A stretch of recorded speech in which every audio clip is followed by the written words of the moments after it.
처음에는 이 우물안 개구리 안에서도 충분히 행복했지만 다른 세상이 있다는 걸 인지하고 발을 하나 빼꼼 내밀어 봤더니 정말 그때 그 뭔가 다시 태어난 기분은 너무 내가 지금까지 이렇게 세상에 좋은 게 많은데, 그래서 그걸 알게 되자마자 저는 막 정신없이 몰입한 거죠.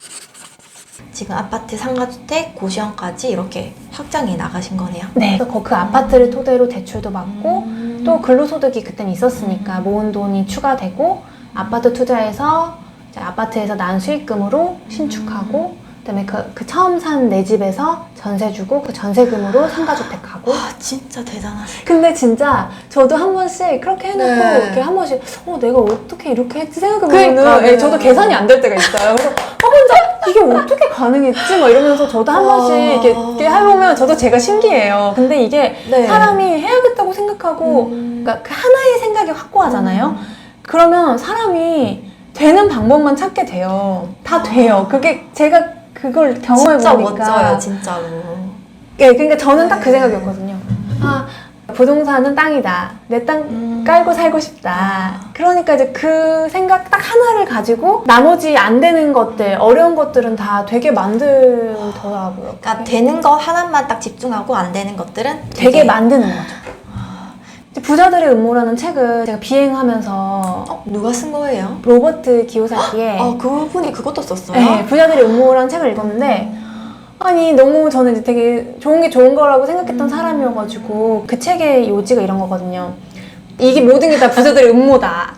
저는 이제 부자들에 대해서 별로 약간 이렇게 비관적인 사람은 아니었기 때문에 그 사람들도 열심히 살았으니까 부자가 됐겠지라고 생각했던 사람들이었기 때문에 그 부자들의 음모라고 해가지고 딱 그 책을 덮고는 되게 충격적이었고 계속 책을 읽다 보니까 이 사람 말이 맞는 거예요. 그걸 조금씩 알아간 거죠. 그러다 보니까 이제 지금은 그 사람의 말이 100% 맞다는 걸 알게 됐고 그러다 보니까 제 생각이 바뀌고 제 행동이 바뀌고 계속해서 이제 제가 맞다고 생각하는 길을 걸어가게 된 거죠. 그러다 보니까 제 삶이 완전히 바뀌게 된 거죠. 5년 동안 이렇게 변화를 선택하고 많이 힘들었지만 다르게 생각하고 5년을 살아왔어요. 근데 5년 전에 저와 지금의 저는 완전히 다른 사람이 됐거든요. 근데 5년 전에도 행복했고 지금도 행복은 하지만 그 행복의 양과 질이 완전히 달라요. 커피에 비유를 하자면 저희 이제 신랑이 처음에 산미 있는 커피를 되게 싫어했어요. 그래가지고 무슨 커피가 이렇게 시냐고 이랬는데 지금은 산미 있는 커피 마시거든요. 진짜요? 그래서 커피라는 것도 처음에 먹었을 때는 그 쓴맛을 모르니까 약간 달달한 커피만 먹다가 그 커피를 조금씩 알아갈수록 나중에는 이제 그 원두 자체의 향, 그 좋아함의 취향이 더 깊어지고 다양해지는 거잖아요. 맞아요. 그런 식으로 이 세상을 알아가는 것도 직장 생활할 때는 그게 전부인 줄만 알았던 거예요. 그러니까 그냥 거기 안에서 나름 이제 만족을 했지만 물론 삼박자 커피가 맛없다는 건 아니에요. 맛있죠. 하지만 다른 산미 있는 커피도 맛을 보고 거기에 맛있다고 생각하는 거랑 모르고 이게 맛있다고 생각하는 건 다른 얘기잖아요. 근데 무슨 말인지 알 것 같아요. 그러니까 이걸 너무 잘 알아듣기 쉽게 설명을 하고 싶은 건데 왜냐면 여기 안에 있으신 분들이 이 세상을 맛보면 또 생각이 달라지니까 생각을 열어야 되거든요. 산미 있는 커피를 딱 먹었을 때 쉬지만 항상 약간 여기에도 뭔가 새로운 맛이 있을 거라고 저는 생각하고 가보거든요. 그러면 가보면 분명히 또 그 안에 또 다른 세상이 있어요. 네. 지금은 뭔가를 이렇게 딱 봤을 때 판단하지 않아요. 제가 모르는 건. 저 사람은 분명히 저보다 다른 생각이 있기 때문에 그걸 하고 있는 거라고 생각해서 그 사람의 얘기를 들어보고 제 생각을 열거든요. 그러니까 그 세상이 넓을수록 그 열리는 마음이 강해지는 것 같고 그래서 저는 이제 긍정적으로 생각을 해야 세상이 열린다고 생각을 해요. 그래서 제가 긍정 에너지가 되게 제일 중요했고 제가 지금까지 성장할 수 있었던 동력이었다고 생각을 하고 지금 이제 그렇게 생각을 열지 못하시는 분을 보면 조금만 더 생각을 열어주시면 훨씬 더 좋은 걸 많이 받아들일 수 있는 기회가 열릴 텐데 그 생각을 먼저 이제 열고 호기심을 가지고 좀 이렇게 관심을 가지고 이렇게 하는 게 이것의 첫 걸음인 것 같아요. 그러면 그 부정적인 사람들이 긍정으로 넘어가려면 가장 중요한 게 뭐예요? 저는 제 자신을 먼저 긍정하는 거라고 생각해요. 그거는 자기의 성향이고 부정적인 것 자체가 나쁘다고 생각하진 않고 자기 성향 자체를 좀 인정하고 받아들이고 내가 나 자신을 먼저 사랑하고 내 안에 그 뭔가 자존감? 자신감이 채워져야 다른 사람에게도 나눠줄 수 있는 여유도 생기거든요. 그래서 이것의 시작점은 내가 내 자신을 들여다보고 다른 그 세상의 이야기들에 관심을 좀 가지고 내가 맞다고만 생각하지 않고 끌리는 사람은 그 사람과 같은 생각을 본인이 하고 있기 때문에 끌린다고 생각하거든요. 그래서 끌렸는가 맞아요. 그러니까 그것도 있어요. 그러니까 저는 네. 저보다 정말 대단한 사람을 봐도 요즘은 뭐라고 생각하냐면요. 어쨌든 제가 그 사람이 하는 생각과 비슷한 생각을 하고 있기 때문에 이 사람이 끌리는 거예요. 네. 근데 다만 이 사람이 대단해 보이는 이유는 이 사람은 표현을 했고 저는 안 했다 그 차이라고 생각하거든요. 그 사람과 같은 생각을 하고 있기 때문에 이 사람은 대단하고 나는 대단하지 않다는 아니에요. 이런 얘기 처음 들어봐요. 그래요? 네. 그래서 이제는 이제 누구를 봤을 때 대단하다는 생각보다는 네. 저 사람은 그러면 어떻게 생각했길래 저걸 저걸 해냈지라고 이제 저는 그 과정을 추적하죠. 그게 보이고 네. 그 단계를 저도 밟아다 보면 똑같은 사람이 돼 있더라고요. 그래서 저는 사실 뭐 성공이라는 거는 자기 마음 안에 있잖아요. 근데 저는 사실 제가 월급 대신 월세를 받아서 시간을 확보하고면서부터는 부자라고 생각을 스스로 해버렸거든요. 왜냐면 내가 일하지 않아도 이제 먹고 살 수 있고 그리고 그 먹고 사는 거는 사실 그 뭐 1억이 있어도 부족하다고 생각하는 사람이 있고 100만 원이 있어도 행복하다고 생각하는 사람은 그 기준점은 각각 다른 거니까. 근데 저는 제 시간에 제가 좋아하는 일을 하고 제가 좋아하는 사람 만나서 그 사람한테 커피 사줄 수 있고 밥 사줄 수 있을 정도면 저는 충분히 행복하니까. 네. 그래서 저는 이제 부자가 됐다고 생각했고 이제 더 많은 행복, 또 제가 행복이 제 안에 넘쳐날수록 이제 이 행복을 나누고 누군가를 행복하게 해주고 싶은 마음이 들고 이러면 네. 이제 어떻게 해야 할까 하면서 이제 성장을 하게 되는 것 같아요. 이렇게 성공할 수 있었던 방법 중 하나가 이제 긍정인가요? 그쵸. 네. 그러니까 내가 할 수 있다고 믿어야 할 수 있는 방법을 찾고 그 매 순간에 굉장히 계속해서 변수가 터져요. 그러니까요. 그러니까 생각대로 되지 않아요. 진짜 생각대로 안 돼요. 근데 생각을 하고 어느 정도 계획을 세워야 하잖아요. 시도를 하는데 막상 가는 그 길은 절대 내 생각대로 되지 않아요. 그렇기 때문에 계속 해결해 나가야 돼요. 되는 방법을 찾아 나가는 건데 저는 이 과정에서 제가 너무 많이 힘들었고 그럴수록 여기 처음에 두려움이 매일 밀려왔고 그러니까요. 네. 저 진짜 공감돼요. 그래서 그때마다 제 긍정 에너지를 믿는 수밖에 제가 할 수 있는 게 네. 없었어요. 그래서 계속해서 그거를 찾기 위해 방법을 고민하고 생각하고 그러려면 제가 이 순간 자체를 긍정하고 제 스스로를 긍정해야 해낼 수가 있잖아요. 그러니까 그렇게 제가 제 스스로에게 계속 할 수 있어, 너 할 수 있어. 그리고 이미 네가 했잖아. 이미 주사위는 던져졌잖아. 되게 만들어야지. 그러려면은 어떻게 해야겠어? 빨리 찾아보자. 네, 찾아보겠습니다. 두려워만 하지 말고 빨리 움직이자. 네. 이미 네가 이렇게 실행을 했고 되게 만들어야지 방법이 없잖아. 제 스스로에게 계속 이렇게 제 스스로에게 얘기를 했죠. 당장 뭘 해야 될지 모르겠는 거예요. 막막할 때마다 계속 적었어요. 그러니까 제 생각을 꺼내서 적어서 제가 무슨 생각을 하고 있는지도 네. 모를 만큼 생각이 뒤죽박죽이니까 네. 이 생각을 그나마 꺼내서 적어봐야 좀 보이더라고요. 근데 잘 되는 사람들은 다 이렇게 적네요. 그래요? 너무 신기하다. 근데 보면은, 그러니까 저도 네. 책을 계속 읽었거든요. 저는 처음에는 책을 쓴 사람들이 되게 대단하다고 생각했어요. 그래서 그 사람들 말이 다 맞다고 생각했어요. 그러니까 되게 무조건적인 긍정론자였거든요. 네. 근데 이제 책을 보다 보면 책 쓴 사람 말이 다 맞는 건 아니더라고요.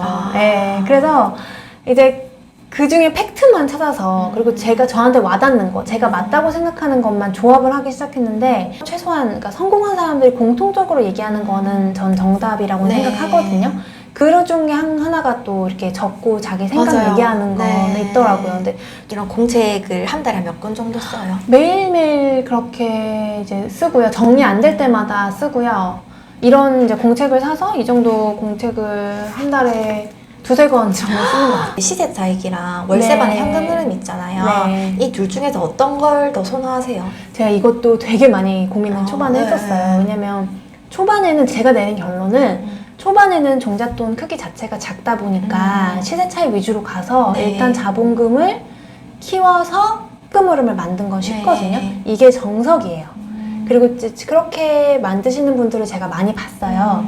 그래서 이게 정석이긴 한데 저는 이걸 좀 제 방식대로 바꿨던 것 같아요. 어떻게요? 제 상황에 맞게 믹스했어요. 그러니까 시세 차익형 아파트 투자를 조금 하다가 바로 상가주택 투자로 가서 현금 흐름을 만들었잖아요. 네. 먼저 그 현금 흐름에 집중해서 제 시간을 만든 다음에 제가 하고 싶은 투자를 하면서 시세 차익과 현금 흐름을 계속 믹스해서 온 거예요. 그래서 이제 퇴사를 했기 때문에 현금 흐름으로 가신 거죠? 그쵸. 제 월급만큼은 월세를 만들어 놔야 시세 차익에만 집중을 하다 보면 맞아요. 사실 삶의 질이 저는 무슨 말인지 알 것 같아요. 그러니까 그런 분 되게 많잖아요. 그리고 사실 시세 차익에만 또 집중을 하다 보면 한도 끝도 없어요. 맞아요. 네, 사이버머니라고 하더라고요. 사이버머니인데 저는 거기서 이제 현재 행복이냐 미래 행복이냐의 적정선을 되게 많이 고민했던 것 같아요. 그러니까 미래 행복을 위해 하는 투자지만 현재도 너무 괴로워서는 안 된다. 그래서 그렇다면 그 적정 비율이 얼마인가 해서 저는 이제 처음에 제가 고민했던 건 7대3. 아, 7이 미래가 현금 7. 흐름이죠? 아니요, 미래가 7. 아. 미래에 7을 두고 현재에 3을 두는데 그거를 이제 점점 4대6, 5대5까지 맞췄다가 이제는 다시 조금 이제 미래를 위해 조금 더 현재를 타이트하게 가는 방향으로 계속 그 밸런스를 제 상황에 맞게 조절을 하고 있고 최소한 1억까지는 그게 뭐 근로소득으로 모으든 아니면 투자를 해서 모으든 1억까지는 시세 차익에 집중해야 된다는 거는 확실한 것 같고요. 근데 이런 식으로 투자하시는 분들은 처음 봤어요. 되게 특이하죠. 네. 근데 이것도 이제 솔직히 투자에 정답은 없다 보니까 그쵸, 그쵸. 이것도 하나의 그런 방법이 될 수 있다는 그쵸. 생각이 듭니다. 그러니까 돈을 버는 일에 나라는 사람을 너무 많이 개입을 시켜서 되게 많이 힘들었어요. 그 구축을 사서 리모델링 하는데 이제 본인을 많이 투입시켰다. 네, 그러니까 나는 뭘 좋아하고 내가 왜 돈을 벌어야 하고 막 이런 생각을 너무 많이 했어요. 사실 그냥 심플하게 돈을 번다라고 생각했으면 더 쉬웠을 것 같거든요. 저 약간 그런 생각이 들기도 하네요. 그러니까 무슨 네. 말인지 알죠? 근데 힘들었던 만큼 이제 지금에 와서 보니 훨씬 이제 저는 만족스럽거든요. 제가 걸어온 길이. 그 퇴사 준비로는 앵주님이 어떤 걸 하셨어요? 저는 딱 그런 것 같아요. 뭐든지 할 때 제가 꽂히는 생각 하나 있으면 그 생각 하나 믿고 그냥 가거든요. 그때 퇴사할 때는 제가 이제 꽂힌 생각은 그거였어요. 월급 대신 월세 만들고 나는 놀자. 그냥 그게 저의 책임감이고 숙제라고 생각했기 때문에 숙제 끝내고 놀자. 그러려면 시간을 확보해야 되고 그 월급 대신 월세를 받으려면 부동산에서 그런 방법이 있다고 해서 그 방법을 찾아서 계속 사람도 만나고 책도 읽고 생각도 정리하고 그 과정이 사실 이 책에 되게 자세히 담겨 있거든요. 그러니까요. 정말 제가 이 책을 쓰면서 무슨 생각을 했냐면 정말 평범하게 생각했던 그냥 비행하고 일하고 맛있는 거 먹고 친구들하고 놀고 여행 다니고 이게 전부였던 사람이었거든요. 근데 이제 그 생각을 바꿔나가는 과정 자체를 제가 굉장히 솔직하고 자세하게 적는다면 그 순간순간의 그 한 줄이 누군가에게는 한 줄기 빛이 될 수도 있겠다는 생각을 했어요. 그래서 그냥 그때 당시는 너무 막막하지만 그냥 계속해서 뭔가 그래도 이걸 하면 그 다음 게 있을 거야, 이걸 하면 그 다음 게 있을 거야 하고 계속해서 포기하지 않고 생각을 했더니 다음 거라고 있고 다음 거라고 있고 다음 거라고 있고 이렇게 하더라고요. 제가 긍정 에너지가 저의 장점이라는 걸 깨닫고 사람들을 관찰해 봤더니 대부분의 사람들이 불만족스러워도 그냥 약간 짜증나 이렇게 불평만 하고 거기서 끝나더라고요. 맞아요. 거기서 끝내요. 네, 그러니까 네. 불만족스러우면 그럼 내가 이게 왜 불만족스럽지? 그럼 내가 이걸 개선하려면 뭘 해야 되지? 그래서 생각을 계속 꼬리에 꼬리를 물고 그거를 찾아서 해결을 해 나가야 되는데 사람들이 대부분 거기서 끝나고 그냥 그 불만족스러운 불평만 하면서 쳇바퀴를 도는 느낌, 그게 이제 보이면서 그게 되게 안타깝더라고요. 그래서 저는 이제 뭔가 그러니까 계속 저에게 물어봐요. 또 지금 그러니까 기분이 만약에 안 좋으면 왜 안 좋아? 뭐가 싫어? 그러면 싫으면 이걸 어떻게 해야 될까? 이러면서 제 불만족을 이제 만족으로 바꾸려고 계속해서 노력을 하고 그 과정들이 쌓이고 쌓이다 보니까 점점 제 삶이 나아지고 그러다 보니까 이제 이렇게 불만족을 만족으로 바꿔나가는 그 힘이 저는 긍정 에너지라고 생각을 하거든요. 이렇게 문제를 찾고 이제 네. 해결 방법을 찾아 나가시는 거구나. 무조건적으로 막 낙천적으로 막 막연하게 잘 되겠지 이런 긍정 에너지를 네. 얘기하는 게 아니고 내가 먼저 내 스스로에게 관심을 갖고 나한테 계속 질문을 하는 거예요. 그다음에 승무원으로 지낼 때랑 행복 그 수치로 따지면 1에서 10으로 가정했을 때 네. 어느 정도 되는지. 제가 느끼는 행복이 지금 10이라고 한다면 승무원 했을 때 5가 저의 맥스였어요. 그래서 저는 그때도 되게 행복했거든요. 승무원 하다가 퇴사를 해야지 부동산 공부하고 이러면서 제가 우물안 개구리였다는 거를 그때 처음 알게 된 거예요. 행복이 5까지가 아니라 네. 더 있었다라는 걸. 네. 그래가지고 대박. 발을 하나 빼꼼 빼보니까 그 행복이 점점 6이 되고 7이 되고 8이 되는 거예요. 네, 그래서 지금은 사실 9.5요. 9.5요? 왜냐면 아직 제가 이제 뭔가 바라고 세상 자체의 그 바운더리가 넓어졌지만 지금은 또 제가 추구하는 제가 또 원하는 니즈가 있으니까 9.5 정도고 그거 플러스 알파로 제가 만나는 사람들이 바뀌었잖아요. 그 사람들 얘기를 들어보면 아, 이걸 이렇게도 생각할 수 있구나라는 생각을 했을 때 그 사람들의 행복을 제가 물어봐요. 네. 그럼 약간 그 사람들의 행복이 100일 것 같은 거예요. 제가 느끼는 그 수치를 10으로 생각하면. 네. 이제 그런 사람을 만나면 가서 적극적으로 물어봐요. 왜 이걸 이렇게 생각하고 왜 이렇게 느끼는지. 그래서 지금은 제가 느끼는 이제 행복의 맥스가 10이 됐지만 이제 그 100의 행복이 있다는 걸 알고요.